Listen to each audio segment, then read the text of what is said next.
ચલો વિદ્યાર્થી મિત્રો, હવે આપણે ધોરણ 12 માં પાકું સરવૈયું શીખી ગયા.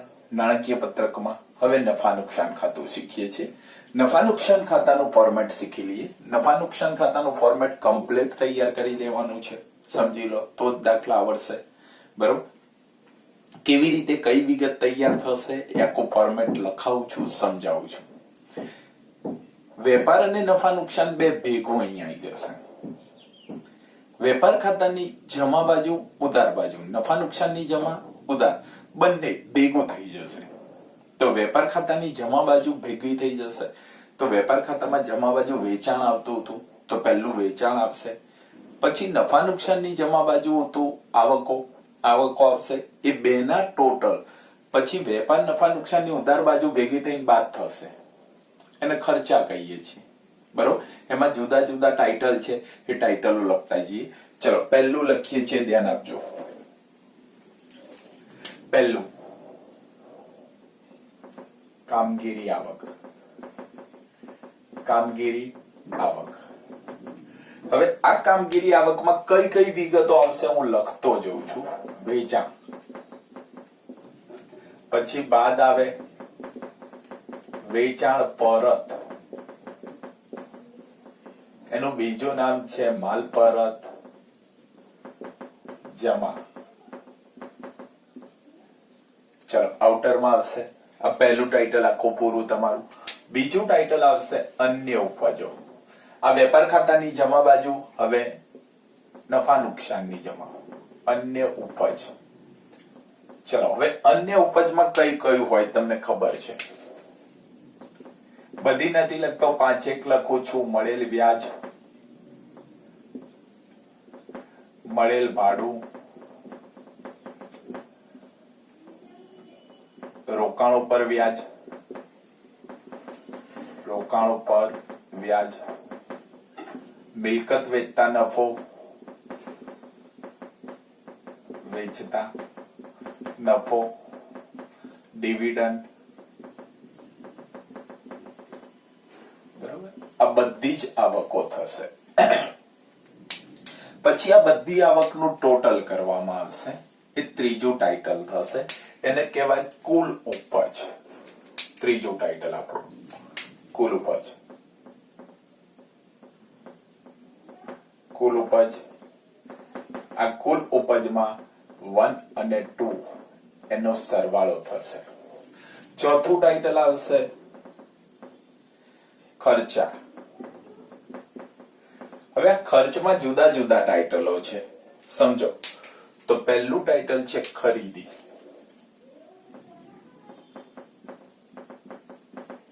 અથવા એને કહેવાય વેચેલ માલ પડતર.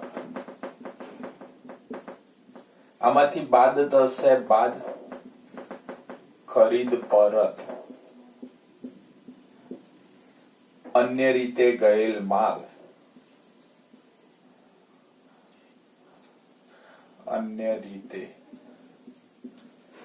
ગયેલ માલ. ચલો એના પછીનું ટાઇટલ આવશે પ્રત્યક્ષ ખર્ચા. પ્રત્યક્ષ ખર્ચા. હવે પ્રત્યક્ષ ખર્ચા એટલે જે ખરીદીને લગતા ખર્ચા આવતા હતા એ બધા જ ખર્ચા. પણ હું અહીંયા 3-4 લખીશ બધું, તો પછી મારે જગ્યા ઓછી પડશે. બરોબર? રેલવે નું, બરોબર, મજૂરી, આવક માલ ગાડા ભાડું, ગાડા ભાડું. ચલો એના પછીનો ખર્ચા છે. એના પછીનો મુદ્દો છે ત્રીજો, સ્ટોકમાં ફેરફાર. આ નવું છે તમારા માટે, સ્ટોકમાં ફેરફાર. સ્ટોકમાં ફેરફાર એટલે શું? શરૂનો સ્ટોક તમે વેપાર ખાતાની ઉધાર બાજુ લખતા હતા અને આખર સ્ટોક વેપાર ખાતાની જમા બાજુ લખતા હતા. તો અહીંયા ખર્ચમાં જ શરૂના સ્ટોકમાંથી આખર સ્ટોક બાદબાકી કરી લખવાનું. એને સ્ટોકમાં ફેરફાર કહેવાય. તો પહેલો લખાય શરૂનો સ્ટોક, પછી બાદ આવે આખર સ્ટોક, અને સ્ટોકમાં ફેરફાર કહેવાય. એની બાદબાકી લખાય અને સ્ટોકમાં શું કહીશું? ફેરફાર. પછી આવશે કર્મચારી લાભના ખર્ચા, ચોથું ટાઇટલ. કર્મચારી લાભના ખર્ચા. આપણા ત્યાં કર્મચારી કામ કરતા હોય એની પાછળ જે ખર્ચ કરવામાં આવે છે એને કર્મચારી લાભના ખર્ચા કહેવાય. કર્મચારીને પગાર, કમિશન, બોનસ. કર્મચારી ને પગાર હોય, કમિશન હોય, બોનસ, પછી પ્રોવિડન્ટ ફંડમાં ફાળો, પ્રોવિડન્ટ ફંડ ફાળો. પછી આવશે કર્મચારી વીમા યોજનામાં ફાળો. કર્મચારી વીમા યોજના માં ફાળો. આ બધા જ કર્મચારીના ખર્ચા છે. એના પછી આવશે નાણાકીય પડતર, પાંચમો મુદ્દો. નાણાકીય પડતર. હવે નાણાકીય પડતર કોને કહેવાય? તો કે ધંધાએ બહારથી ઓછીના જે નાણાં મેળવ્યા છે એ નાણાં પાછળ જે ખર્ચ ચૂકવવામાં આવે છે એને નાણાકીય પડતર કહેવાય. બરોબર? તો નાણાકીય પડતરમાં ડિબેન્ચર દ્વારા ઉછીના નાણાં મેળવ્યા હોય તો ડિબેન્ચર પર વ્યાજ, વ્યાજ. બેંક લોનનું વ્યાજ, બેંક લોન પર વ્યાજ. પછી બીઓડી બેંક ઓવરડ્રાફ્ટ નું વ્યાજ, બીઓડી નું વ્યાજ. એના પછી વધારાના ખર્ચા, હા, બેંકો ટૂંકા ગાળાની લોન પર વ્યાજ, ટૂંકા ગાળાની લોન પર વ્યાજ, લોન પર વ્યાજ. પછી બોન્ડ લીધા હોય બજારમાંથી તો બોન્ડ પર વ્યાજ. કોઈ પણ કંપનીએ બોન્ડ બહાર પાડ્યા છે તો એ બોન્ડ પર વ્યાજ આવશે. છઠ્ઠું ટાઇટલ આવશે ઘસારો અને માંડી વાળેલ. ઘસારો અને માંડી વાળેલ. ઘસારો એટલે ઘણી મિલકતમાં ઘસારો હોય. જમીન, મકાન, પ્લાન્ટ, યંત્ર, વાહન, ફર્નિચર બધા ઉપર. પણ ભેગું લખી દઈએ છે કાયમી મિલકતનો ઘસારો. એને કાયમી મિલકતનો ઘસારો. ચલો, કાયમી મિલકતનો ઘસારો આવશે. પછી માંડીવાળી, અદ્રશ્ય મિલકત માંડીવાળી, ભાડાપટ્ટો માંડીવાળી હોય, ભાડાપટ્ટો માંડીવાળી. ચલો, માંડીવાળી, અદ્રશ્ય મિલકત માંડીવાળી હોય, અદ્રશ્ય મિલકત માંડીવાળી. પછી આવશે અવાસ્તવિક મિલકતો માંડીવાળી હોય, વાસ્તવિક મિલકત માંડીવાળી હોય. આ બધા જ માંડીવાળીમાં આવશે. ડિબેન્ચર વટાવા આવે, શેર વટાવા, બાંયધરી, કમિશન આવે. આ બધું જ અદ્રશ્ય અને વાસ્તવિક, પાઘડી, પેટર્ન, ટ્રેડમાર્ક, બધી જ જે માંડીવાળેલી મિલકત અને ઘસારો લાગે બધું જ અહીંયા આવશે.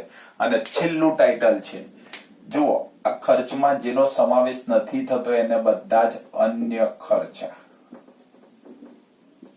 જે ઉપરોક્ત ખર્ચમાં સમાવેશ નથી થયા તમામ ખર્ચને આપણે અન્ય ખર્ચ કહીએ છીએ. જેમ કે બે ભેગા લખું છું, જગ્યા ઓછી છે. તાર ટપાલ ખર્ચ, સ્ટેશનરી ખર્ચ, ઓફિસ ખર્ચ, ઓડિટ ફી, વીમા પ્રીમિયમ, જાહેરાત ખર્ચ, બેંક ચાર્જીસ,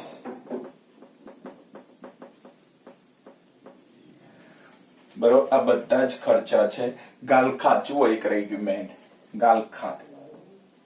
ગાલખાત નું ફોર્મેટ બનાવતા હતા એ ગાલખાત. ચલો, ચલો એના પછી ટોટલ આવશે, એને કહેવાય કુલ ખર્ચ. એને કહેવાય કુલ ખર્ચ. હવે જો 4 નંબરનું ટાઇટલ હતું, હવે 5 નંબરનું ટાઇટલ આવશે. બરોબર, એને કહેવાય કર પહેલાનો ચોખ્ખો નફો. કરવેરા પહેલાનો નફો. કર પહેલાનો નફો શું થશે? આવકમાંથી ખર્ચ બાદ. તો 3 માંથી 4 નંબરનું ટોટલ બાદ થશે. 3 એમાંથી -4, 4 નંબરનું બાદ થશે. ચલો એના પછીનું ટાઇટલ આવશે છઠ્ઠું ટાઇટલ, બાદ સરકારને ચૂકવો છો એ કરવેરા. કરવેરા માઇનસ કરશો, છેલ્લે જવાબ આવશે 7મું ટાઇટલ આવશે કર બાદનો ચોખ્ખો નફો.